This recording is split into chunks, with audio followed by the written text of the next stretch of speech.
Orang yang duduk dalam lindungan yang maha tinggi dan bermalam dalam naungan yang maha kuasa akan berkata kepada Tuhan, tempat perlindunganku dan kubu pertahananku, Allahku yang kupercayai. Sungguh, dialah yang akan melepaskan engkau dari jerat penangkap burung, dari penyakit sampar yang busuk. Dengan kepaknya, ia akan menudungi engkau. Di bawah sayapnya, engkau akan berlindung. Kesetiaannya ialah perisai dan pagar tembok. Engkau tak usah takut terhadap kedahsyatan malam, terhadap panah yang terbang di waktu siang, terhadap penyakit sampar yang berjalan di dalam gelap, terhadap penyakit menular yang mengamuk di waktu petang. Walau 1.000 orang rebah di sisimu, dan 10.000 di sebelah kananmu, tetapi itu tidak akan menimpamu. Engkau hanya menontonnya dengan matamu sendiri dan melihat pembalasan terhadap orang-orang fasik. Sebab Tuhan ialah tempat perlindunganmu. Yang Maha Tinggi telah kau buat tempat perteduhanmu. Malapetaka tidak akan menimpa kamu, dan tulah tidak akan mendekat kepada kemahmu. Sebab malaikat-malaikatnya akan diperintahkannya kepadamu untuk menjaga engkau di segala jalanmu. Mereka akan menatang engkau di atas tangannya, supaya kakimu jangan terantuk kepada batu. Singa dan ular tedung akan kau langkahi. Engkau akan menginjak anak singa dan ular naga. Sungguh, hatinya melekat kepadaku, maka aku akan meluputkannya. Aku akan membentenginya sebab ia mengenal namaku. Bila ia berseru kepadaku, aku akan menjawab. Aku akan menyertai dia dalam kesesakan. Aku akan meluputkannya dan memuliakannya. Dengan panjang umur akan kukenyangkan dia, dan akan kuperlihatkan kepadanya keselamatan daripadaku.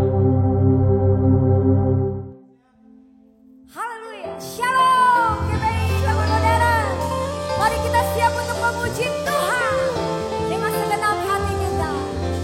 Haleluya. Kau terbesar dan mulia, ajar semua perbuatanmu. Kau terbesar dan mulia, biarlah semua memujimu.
dahsyat, sebab Engkau hebat, Engkau luar biasa Tuhan. Haleluya. Dan hanya kepadamu kami percaya, bukan karena kami melihat, tapi kami percaya karena firman-Mu yang tidak pernah berubah dan selalu digenapi dalam hidup kami. Ini kami umat-Mu Tuhan, kami mau nyanyikan dengan segenap hati kami. Kekuatan di hidupku, ku dapat di dalam-Mu. Kau teguhkan hatiku, tiada yang mustahil bagimu. Sebab aku percaya, bukan karena melihat, namun karena firman-Mu yang selalu digenapi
amin Bapak Ibu Saudaraku. Tidak pernah berubah. Kalau Dia berjanji tidak pernah meninggalkan kita, maka Dia pasti genapi. Dia tidak pernah tinggalkan kita. Engkau yang percayakan janji-janji Tuhan pasti digenapi dalam hidupmu. Mari bersama angkat tanganmu dan naikkan pujian ini dari hati kita. Sekali lagi katakan, ku percaya bukan karena melihat, namun karena firman-Mu yang selalu digenapi di hidupku. Ku percaya bukan karena melihat, namun karena firman-Mu tiada pernah berubah. Sebab aku percaya bukan karena melihat, namun karena firman-Mu yang selalu digenapi di hidupku. Ku percaya bukan karena melihat, namun karena firman-Mu tiada pernah berubah. Sebab aku percaya bukan karena melihat, namun karena firman-Mu yang selalu digenapi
hati kami yang terbaik dan hidup kami untuk terus dibaharui, untuk terus diperlengkapi dengan kebenaran firman-Mu. Di dalam nama Tuhan Yesus, umat Tuhan yang diberkati dan kasih Tuhan sama-sama katakan, amin.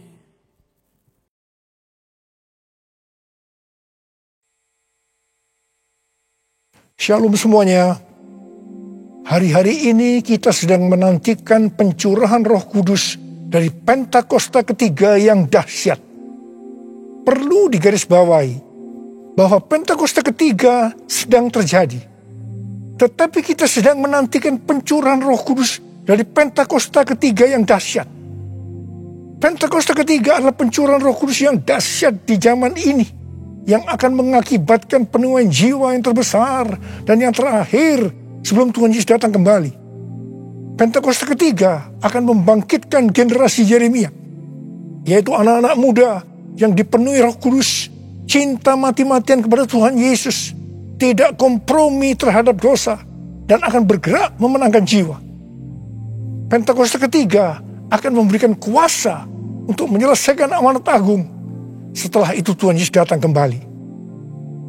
Apa yang harus kita lakukan supaya pencurahan Roh Kudus dari Pentakosta ketiga yang dahsyat itu terjadi?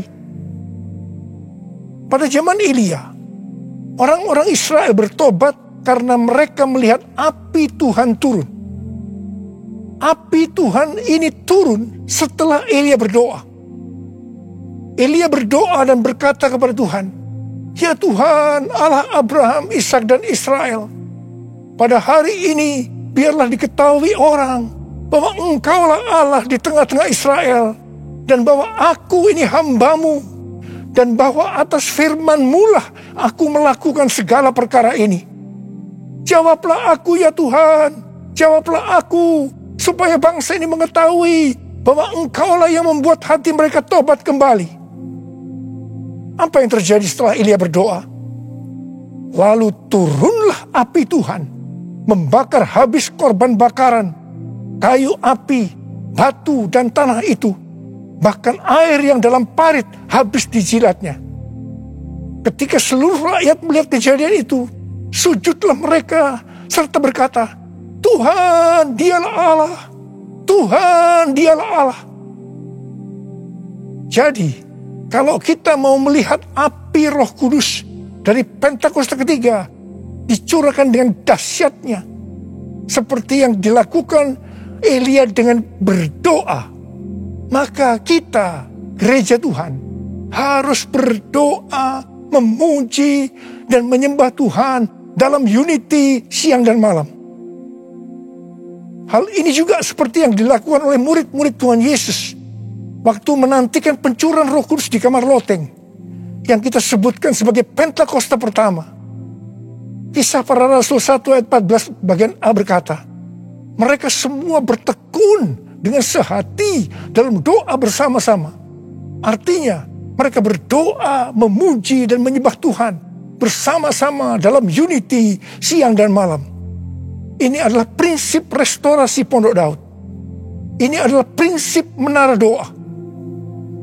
Hal yang seperti ini juga dilakukan oleh William Seymour dan teman-temannya waktu menantikan pencurahan Roh Kudus di Azusa Street yang disebutkan sebagai Pentakosta kedua. Jadikan aku Tuhan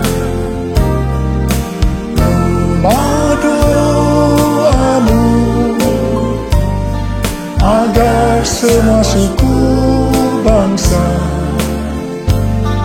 datang menyembah-Mu. Jadikan aku Tuhan rumah doamu, agar semua suku bangsa datang menyembah-Mu.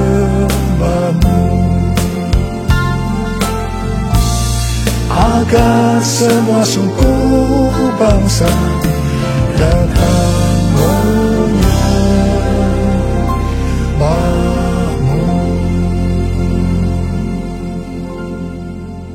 GBI Jalan Jenderal Gatot Subroto sudah berumur 33 tahun. DNA gerejanya adalah restorasi Pondok Daud yang didefinisikan sebagai prajurit-prajurit Tuhan yang gagah perkasa, yang mempunyai gaya hidup berdoa, memuji dan menyembah Tuhan dalam unity siang dan malam, dan melakukan kehendak Tuhan pada zaman ini. Jadi di sini kita melihat bahwa Tuhan mempersiapkan untuk terjadinya pencurahan Roh Kudus yang dahsyat dari Pentakosta ketiga melalui doa, pujian, dan penyembahan dalam unity siang dan malam. Ini berbicara juga tentang menara doa. Kitab Wahyu pasal 5 berbicara tentang keadaan di sorga. Ketika anak domba, yaitu Tuhan Yesus, mengambil gulungan kitab yang ditulisi sebelah dalam dan luarnya, dan dimeteraikan dengan 7 meterai dari tangan Dia yang duduk di atas tahta itu. Karena hanya Tuhan Yesus saja yang bisa membuka gulungan kitab itu dan membuka meterainya. Maka tersungkurlah keempat makhluk dan ke-24 tua-tua itu di hadapan Tuhan Yesus. Ke-24 tua-tua itu masing-masing memegang satu kecapi dan satu cawan emas yang penuh dengan kemenyan. Itulah doa orang-orang kudus. Ketika mereka menyanyikan nyanyian baru, yaitu nyanyian yang memuliakan Tuhan Yesus, apa yang terjadi? Yang pertama, beribu-ribu laksa malaikat, makhluk-makhluk termasuk tua-tua itu juga meresponi nyanyian baru yang memuliakan Tuhan Yesus. Ini bisa diartikan terjadinya penuaian jiwa beribu-ribu laksa.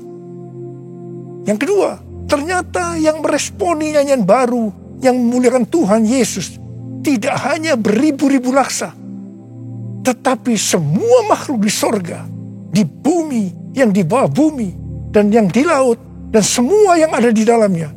Ini bisa diartikan bahwa setiap lutut bertelut, semua lidah mengaku bahwa Yesus Kristus itu adalah Tuhan. Haleluya! Semua hal yang terjadi ini bisa diartikan sebagai berikut. Ke-24 tua-tua memegang kecapi yang berbicara tentang pujian dan penyembahan, dan cawan yang berisi kemenyan, yaitu doa orang-orang kudus. Ini bisa diartikan ketika kita berdoa, memuji dan menyembah Tuhan dalam unity siang dan malam, dengan menyanyikan nyanyian baru yang memuliakan Tuhan, maka akan terjadi penuaian jiwa beribu-ribu laksa. Bahkan akan membuat setiap lutut bertelut dan semua lidah mengaku Yesus adalah Tuhan.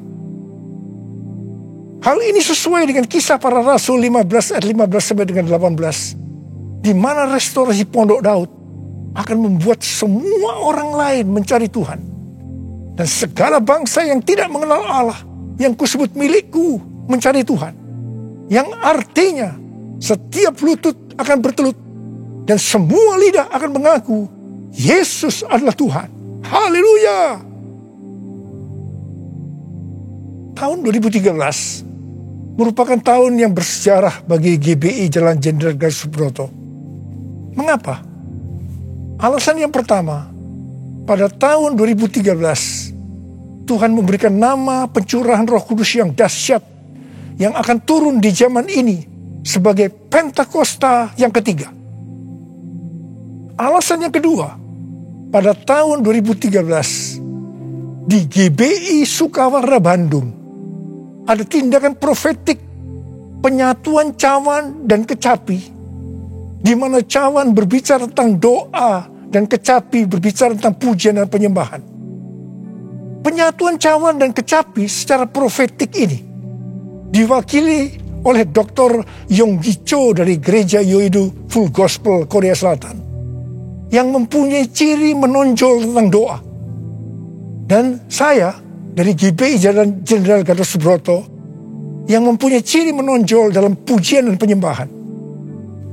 Tindakan profetik penyatuan cawan dan kecapi ini sebagai tanda dimulainya penuaian jiwa yang terbesar dan yang terakhir dengan adanya Pentakosta ketiga sebelum Tuhan Yesus datang kembali.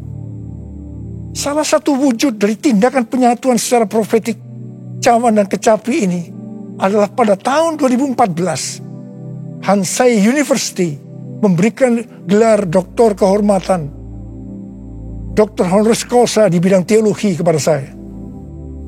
Meskipun Dr. Yonggi Cho dan istrinya Dr. Kim sudah dipanggil Tuhan, saya percaya penyatuan secara profetik cawan dan kecapi ini tidak dapat dibatalkan.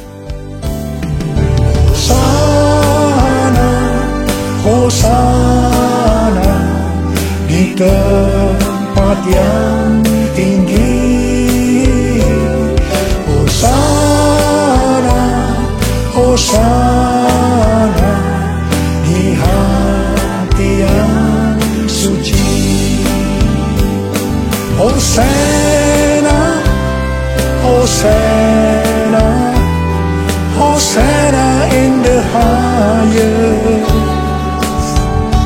Hosana, Hosana, Hosana in the highest.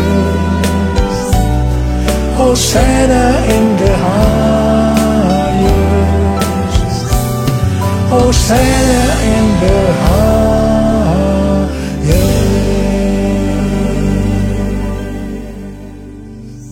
Bukan kebetulan saat ini sedang dipersiapkan The Third Pentecost Azusa Street Prayer Tower, atau menara doa Pentakosta ketiga di Azusa Street, atau disebut juga APT, untuk penuaian jiwa secara global.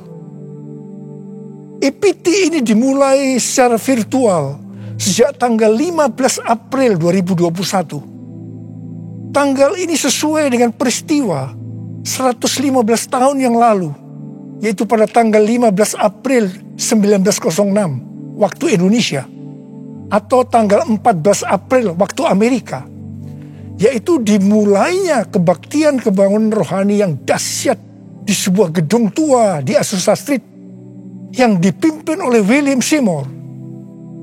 Kebangunan rohani ini mengakibatkan terjadinya gerakan Pentakosta dan karismatik.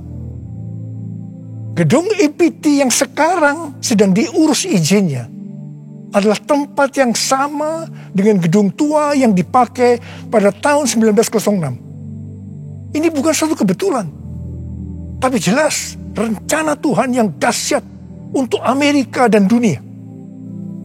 Perlu dicatat, Amerika adalah salah satu ladang misi terbesar dan terpenting di dunia, dan berpengaruh terhadap negara-negara lain, termasuk Indonesia. Karena itu bukan kebetulan kalau Tuhan memberikan APT ini. Kalau saat ini kita melihat kekristenan di Amerika, itu merupakan sesuatu yang mengagetkan. Menurut penelitian Dr. George Barna yang dirilis pada tanggal 6 Juni 2021, jadi masih baru, mengenai kekristenan di Amerika, didapatkan bahwa yang pertama, orang Kristen yang mempunyai pandangan yang ortodoks dan alkitabiah tentang Allah hanya 46%. Yang kedua, orang Kristen yang percaya bahwa masuk surga karena mengaku dosa dan menerima Yesus sebagai juru selamat pribadi hanya 30%. Yang ketiga, orang Kristen yang memiliki cara pandang yang alkitabiah hanya 6%. Dan yang keempat, didapatkan bahwa pelayanan Kristen yang dipraktekkan dalam 5 dekade terakhir ini tidak akan efektif untuk generasi anak-anak muda yang disebutkan sebagai generasi yang berbeda, di mana mereka tidak peduli terhadap bangsa, dalam hal ini Amerika, meragukan sejarah dan fondasi bangsa. Mereka mahir dalam teknologi, bebas secara seksual, labil emosinya, dan campur aduk kerohaniannya. Kalau melihat data-data ini, jelas tanpa pencurahan Roh Kudus dari Pentakosta ketiga yang dahsyat, tidak mungkin bisa memperbaiki keadaan kekristenan ini. Michael L. Brown, penulis buku yang mengungkapkan bahaya ajaran hypergrace, akan menerbitkan buku pada tanggal 19 Oktober 2021 yang akan datang dengan judul Revival or We Die. A Great Awakening is our only hope. Kebangkitan atau kita mati. Kebangunan besar adalah harapan kita satu-satunya. Kesimpulan dari buku ini adalah sebagai berikut. Amerika diambang kehancuran. Harapan satu-satunya adalah lawatan kuasa dan hadirat Allah. Untuk menyelamatkan bangsa, maka gereja di Amerika yang pertama harus menemukan kembali firman Allah yang terhilang. Yang kedua, memulihkan takut akan Tuhan. Ketiga, menyalakan kembali api kasih mula-mula. Dan yang keempat, mengobarkan kembali rasa lapar akan roh Allah. Kalau melihat ini, jelas Amerika membutuhkan lawatan Roh Kudus yang dahsyat dari Pentakosta ketiga. Karena itu Tuhan memberikan EPT, menara doa Pentakosta ketiga di Azusa Street. Hosana bagimu di tempat yang maha tinggi. Hosana bagimu Yesus di tahta maha kudus. Ku memujimu selalu, ku sembah kau selamanya. Sungguh Yesus, ku cinta padamu. Hosana bagimu di tempat yang maha tinggi. Hosana bagimu Yesus di tahta maha kudus. Ku memujimu selalu, ku sembah kau selamanya. Sungguh Yesus, ku cinta padamu. Sungguh Yesus, ku cinta padamu. Sungguh Yesus, ku cinta padamu.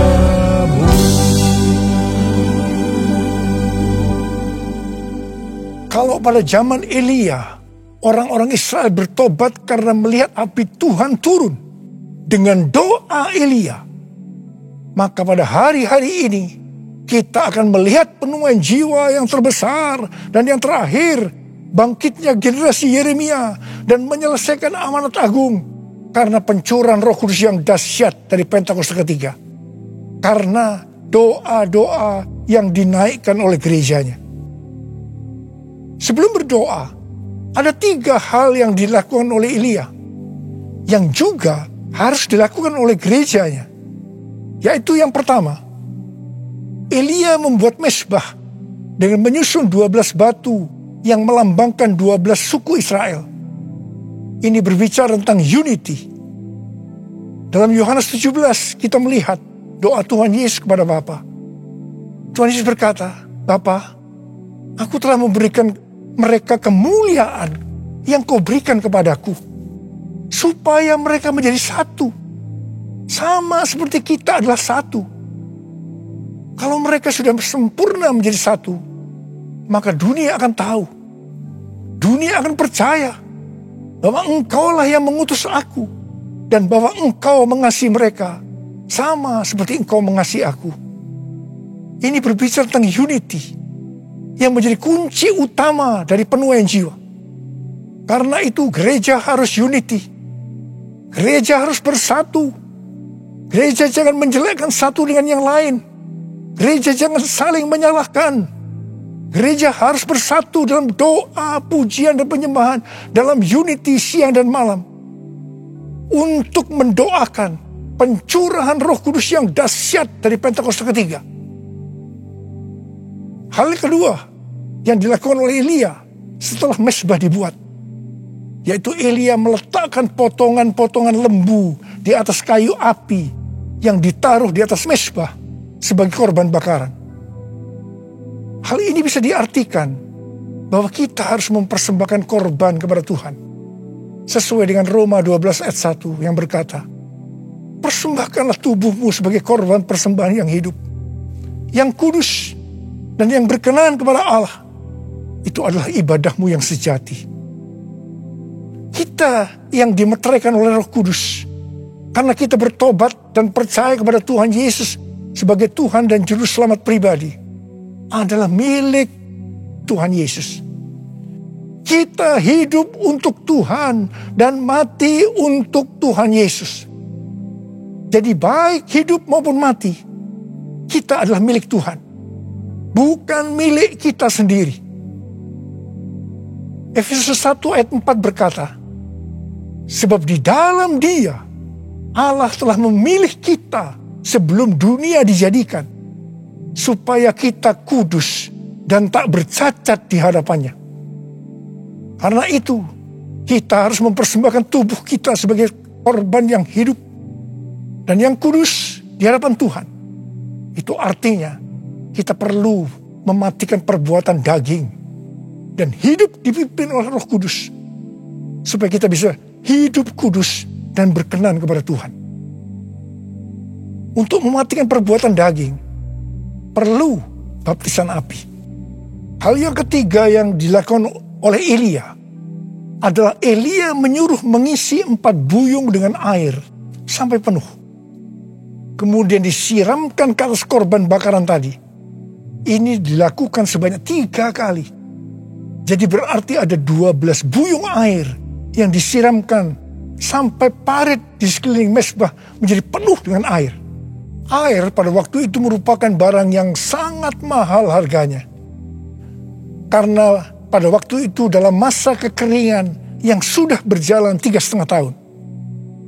Jadi Elia mempersembahkan sesuatu yang mahal harganya bagi Tuhan. Kepada Abraham, Tuhan menyuruh mempersembahkan Ishak sebagai korban bakaran. Ishak adalah sesuatu yang sangat mahal harganya bagi Abraham. Ishak adalah anak tunggal yang diberikan oleh Tuhan pada masa tuanya, sehingga hati Abraham sangat lekat kepada Ishak. Tetapi Abraham taat kepada perintah Tuhan, sehingga Tuhan memberkati dia berlimpah-limpah. Demikian juga dengan kita. Kita pun diminta untuk mempersembahkan sesuatu yang sangat mahal harganya bagi Tuhan. Saya tidak tahu apa yang merupakan sesuatu yang mahal harganya bagi saudara. Mungkin uang, sesuatu yang mahal harganya. Tetapi kalau Tuhan mau itu diserahkan kepadanya, kita harus lakukan. Ingat, uang bukan milik kita. Kita hanya pengelola. Mungkin harga diri adalah sesuatu yang mahal harganya, sehingga gengsinya tinggi sekali, penuh kesombongan, sulit untuk unity. Ingat, Tuhan menentang orang-orang congkak, tetapi mengasihani orang yang rendah hati. Persembahkanlah itu kepada Tuhan. Minta agar Tuhan mengubah kita. Mungkin keterikatan terhadap pornografi, minuman keras, rokok, obat-obatan terlarang merupakan sesuatu yang mahal harganya, sehingga sulit untuk melepaskannya. Serahkanlah semua itu kepada Tuhan. Minta supaya dibebaskan. Mungkin masalah pengampunan merupakan sesuatu yang mahal harganya, sehingga sulit untuk mengampuni.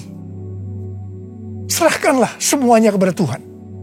Minta supaya Tuhan mengubah hati kita untuk bisa mengampuni orang yang bersalah kepada kita. Setelah Elia melakukan 3 hal itu, maka Elia berdoa, dan doa Elia dijawab Tuhan. Kalau kita sebagai gereja Tuhan mau melihat kebangunan rohani yang terjadi karena pencurahan Roh Kudus yang dahsyat dari Pentakosta ketiga turun, maka sebelum kita berdoa, lakukan 3 hal tadi. Saya percaya Indonesia akan dipenuhi dengan kemuliaan Tuhan. Dan lebih daripada itu, seperti yang dikatakan dalam Habakuk 2 ayat 14, sebab bumi akan penuh dengan pengetahuan tentang kemuliaan Tuhan, seperti air yang menutupi dasar laut. Itu terjadi. Ada berapa banyak di antara saudara yang merindukan pencurahan Roh Kudus yang dahsyat dari Pentakosta ketiga itu turun, sehingga akan terjadi penuaian jiwa yang terbesar dan yang terakhir sebelum Tuhan Yesus datang untuk kali yang kedua. Bangkitnya generasi Yeremia dan menyelesaikan amanat agung Saya mau berdoa buat saudara. Mari angkat tangan saudara. Kita nyanyikan bersama-sama. Curahkanlah kuasa-Mu Tuhan, mujizat terjadi di tempat ini. Curahkanlah kuasa-Mu Tuhan, mujizat terjadi sekarang ini. Curahkan ya Tuhan, curahkanlah kuasa-Mu Tuhan, mujizat terjadi di tempat ini. Curahkanlah kuasa-Mu Tuhan, mujizat terjadi sekarang ini. Mujizat terjadi sekarang ini. Mujizat terjadi sekarang ini. Mari kita berbahasa roh.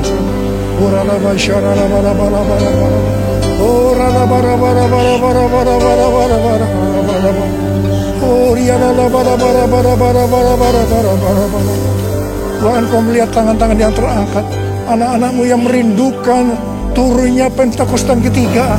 Tuhan, terima kasih. Jadikan kami sebagai alat-Mu untuk menyelesaikan amanat agung Tuhan Yesus. Urapi kami semua ya Tuhan.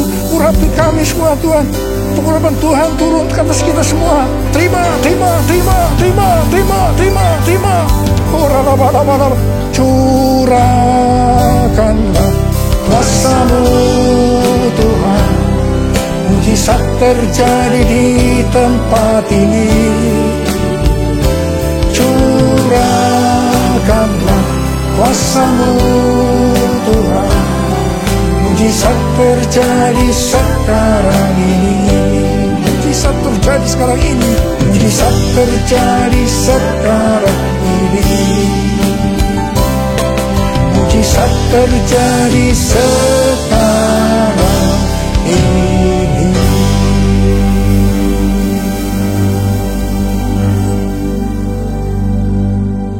Mari saudara-saudara, kita akan masuk dalam perjamuan kudus.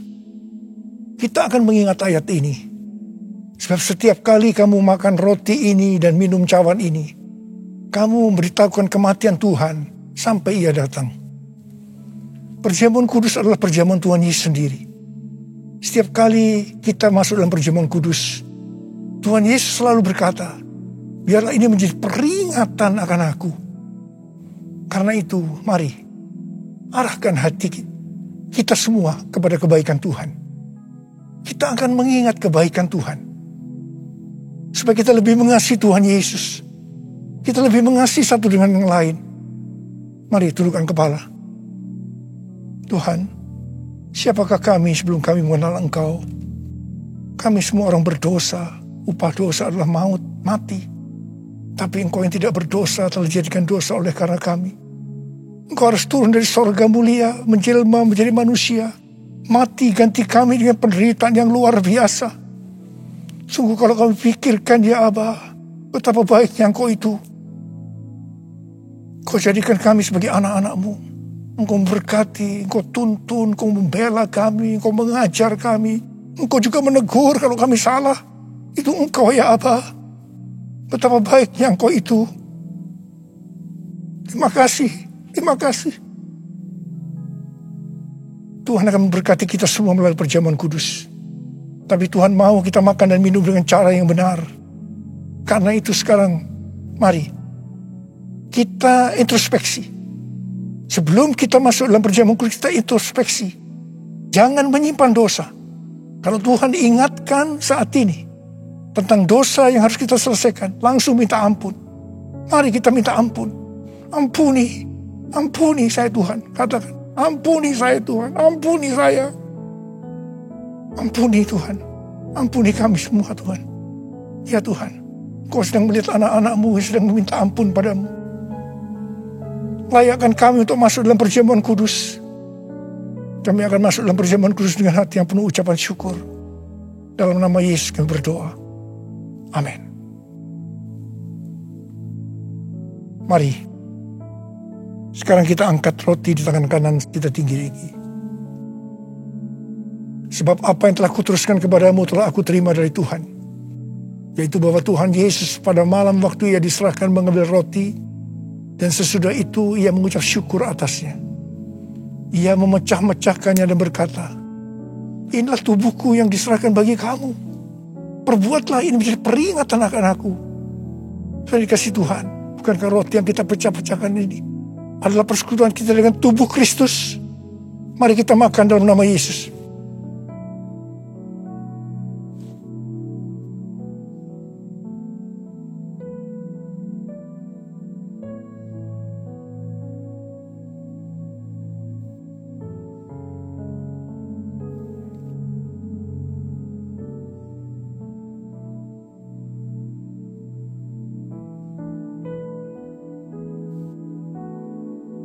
Angkat cawan di tangan kanan kita tinggi-tinggi. Demikian juga ia mengambil cawan sesudah makan lalu berkata, cawan ini adalah perjanjian baru yang dimeteraikan oleh darahku. Perbuatlah ini setiap kali kamu meminumnya menjadi peringatan akan aku. Telah dikasih Tuhan, bukankah cawan pengucapan syukur yang ke atasnya kita ucapkan syukur adalah persekutuan kita dengan darah Yesus. Mari kita minum dalam nama Yesus.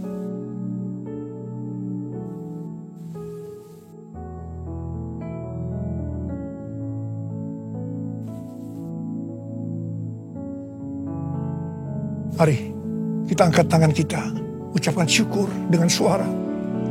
Jangan diam. Tuhan, terima kasih.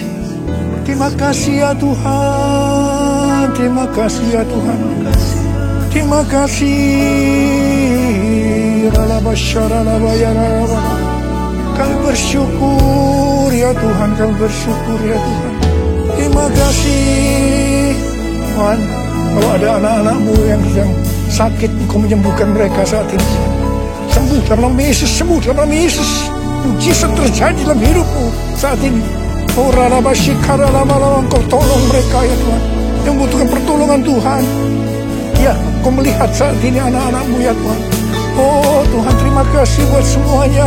Terima kasih. Terima kasih buat semuanya ya Tuhan. Terima kasih Yesusku, terima kasih Yesusku. Puji syukur hanya bagi Tuhanku. Terima kasih Yesusku, terima kasih Yesusku. Puji syukur hanya bagi Tuhanku. Terima kasih Tuhan. Terima kasih Yesusku, terima kasih Yesusku. Puji syukur hanya bagi Tuhanku.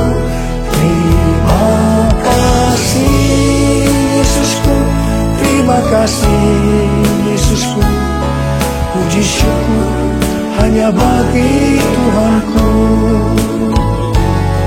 Puji syukur hanya bagi Tuhanku. Puji syukur hanya bagi Tuhanku.